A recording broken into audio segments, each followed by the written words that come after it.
Hello, and welcome back to the Empower Her podcast. Tell me, what do self-awareness, self-regulation, empathy, and relationship management all have in common?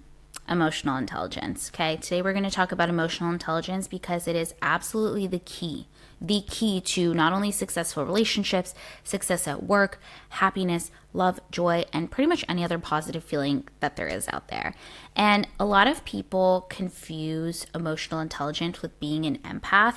An empath is your ability to feel and understand emotions and behaviors in given situations. Emotional intelligence is your ability to feel and understand, as well as navigate, hold space for, react to, and process emotions in a healthy way. And that is the key, and that is the key difference, okay? Emotional intelligence is extremely important in all aspects of life, okay? When I was a manager in corporate, I wholeheartedly believed that in the type of management role I was in, emotional intelligence was way more important than IQ was. And even if I was good at managing the numbers or the data, it wouldn't have mattered if my team wasn't happy and I wasn't able to be a good manager and have that emotional intelligence. I wasn't great at the numbers, and I didn't do great at Excel files and using Power BI and all that stuff. That was not my area of expertise. But you know what? My teams were consistently the happiest in the department. My teams were consistently performing. I've had so much success as a coach over the last several years, right? All of those things, including all my personal life, right? All my friends come to me with their problems and I gave advice even since I was a kid. Like, all of these things show emotional intelligence in a way that IQ could absolutely never compete. In college, I majored in communications, and I remember some of my favorite classes were anything that had to do with emotional intelligence. So, for example, I did take an emotional intelligence class, but I also took cultural communication, which is understanding other cultures and how that impacts us. It just is really interesting to see what other people are thinking and really learn to empathize and understand and react in situations. Emotional intelligence is extremely important, but the question is, can it be learned, right? I think a lot of us talk about this. I've heard a lot of discourse on this. I personally think that emotional intelligence can be learned. I really, really do. Just like you can learn other aspects in life. You can learn to regulate your emotions by using tools. You can learn to understand others by practicing active listening and empathy. You can learn to react in an emotionally intelligent way by stepping back from situations and taking time to review. Emotional intelligence has so many benefits. So let's talk about them.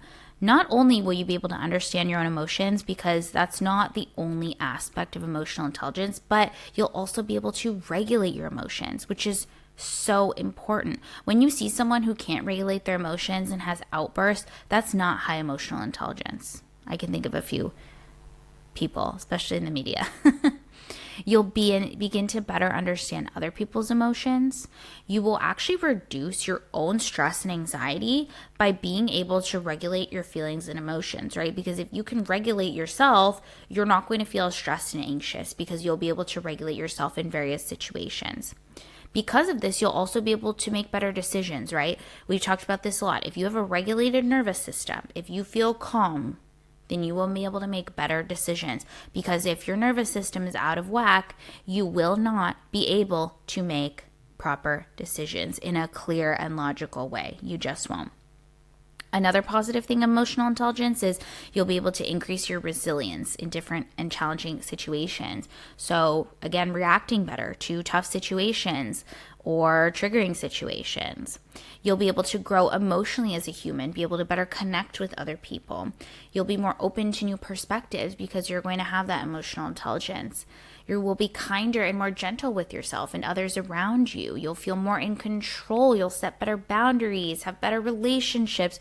There's so many positives to having high emotional intelligence or working on your emotional intelligence. So let's talk about how you can actually increase your emotional intelligence, because I really believe that you can. Obviously, I think some people are born with just higher emotional intelligence. That's normal, right? Also, I think a lot of where we grow up in and our surroundings has a lot to do with it, because if you grew up in trauma or in a household that didn't show their emotions or whatever it was, you may not be emotionally intelligent just because you haven't been used to that, right?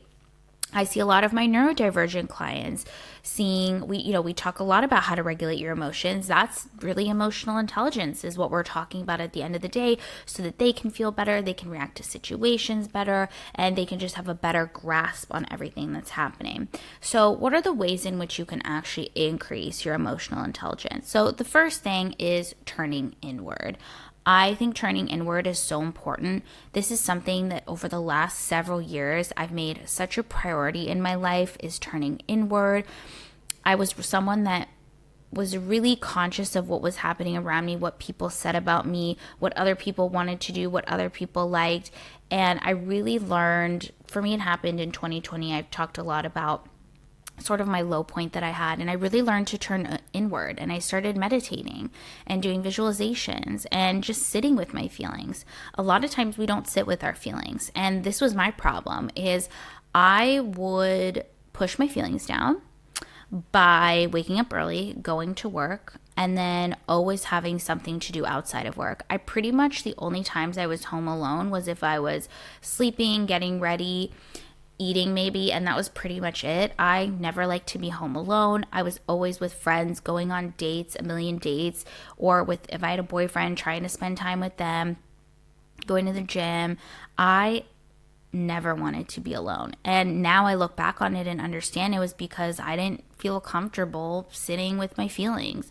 And the pandemic really made me do that, because I literally was quarantined in my house alone, because in where I live, we had a lot of different rules, and we couldn't really be outside for a couple months. And so I lived alone at the time. I was single, and I really had to sit with my feelings. And that's when I had panic attacks. I cried a lot. I had a lot of really big emotions, and I needed to learn to actually give myself time to, first of all, let my feelings out, then understand what those mean, where they come from.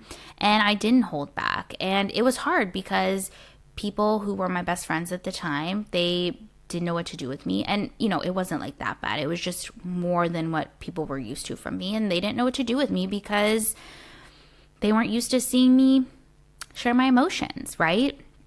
And we ended up having a lot of issues, and we're no longer really friends because of that. And it was a hard situation, but I needed to be able to get to a point where I was letting my feelings out, and I wasn't feeling like I had to really keep my feelings in all the time. Another thing you can do to increase your emotional intelligence is work on self-regulation. Okay, as someone who is an Aries with a Leo rising and a Sagittarius moon, if you know, you know, pausing before you speak is a major thing, okay? So if you're someone that just like reacts and doesn't pause before they speak, but says things that they often regret, or says things that maybe come off more aggressive than it should, or, come from a place of anger, then pausing before you speak can be really helpful. I definitely used to do this, especially when it came to like texting.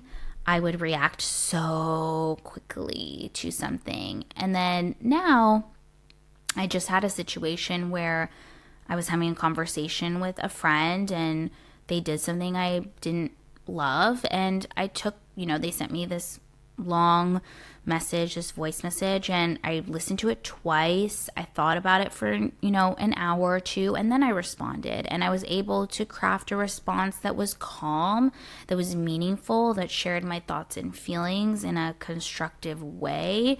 And pausing before you speak can be really helpful. Another form of self-regulation is doing nervous system regulation work. This was something I started doing in the pandemic. I didn't measure my cortisol levels, but I'm sure they were quite high. I was stressed all the time. It was not a good time for me, and I really had to regulate my nervous system and use different tools so that my mind, my body, my emotions could feel more regulated.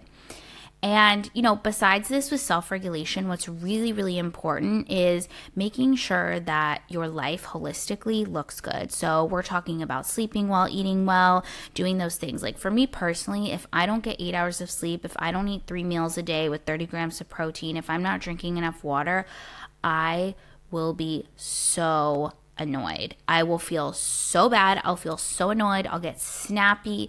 You do not want to see me in that space, right? So I make an effort to make sure that I regulate my body with these things. So think about What are those things that you need to feel regulated? Another way to increase your emotional intelligence is to practice active listening.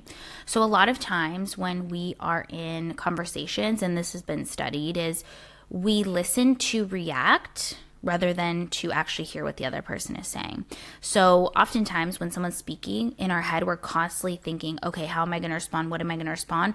Rather than absorbing what that person is saying. I'm guilty of this. To this day, when I'm listening to someone, I have to actively in my head say, okay, don't react, just listen, because that's, everyone's natural instinct is to react. But practice the active listening. Put yourself in other people's shoes. Ask more questions before responding. Take a beat before you respond, right? Before you make a judgment. It's really important.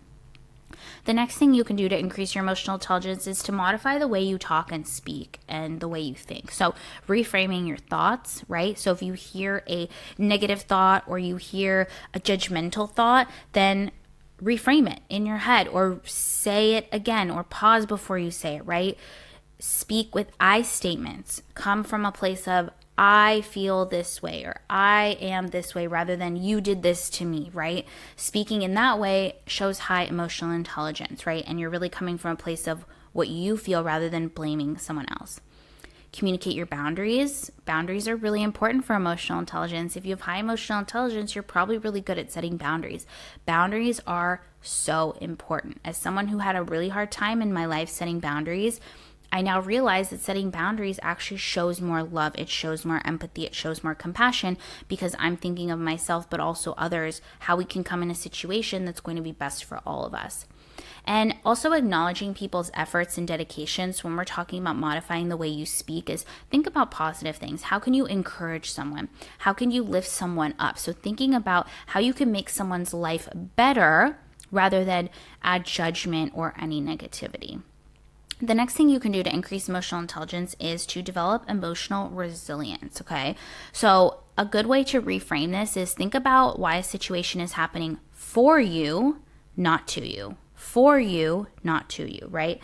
We can often think, oh, I got a rejection from this job. Why is life doing this to me? Instead say, okay, what is the universe trying to tell me, right? Maybe this was just a blessing in disguise. Maybe it wasn't the right role for me. Maybe it wasn't the right company, right? What is the situation teaching us? It's a really good thought reframe, but again, it builds that emotional resistance.